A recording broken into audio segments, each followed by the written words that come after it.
उक्तं भागवतं नित्यं कृतं च हरिचिन्तनं तुलसीपोषणं चैव धेनूनां सेवनं समम्। जसले नित्य भागवतको श्रवण गर्दछ, भागवतको प्रत्येक श्लोक, भागवतको श्लोकको पाद, भागवतको श्लोकको अक्षर जसले नित्य पाठ गर्दछ, उक्तं भागवतं नित्यं कृतं च हरिचिन्तनं, जसले सदैव भगवानको नाम स्मरण गर्दछ, सदैव राधे श्याम राधे कृष्ण हरे कृष्ण जसको मुखारविन्दमा सदैव बसिरहेको छ।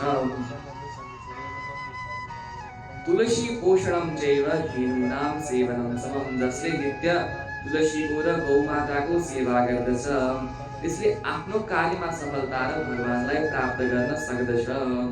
कलियुग पार गर्ने र भगवानलाई प्राप्त गर्ने प्रमुख साधन भनेका यिनी मात्रै हुन्।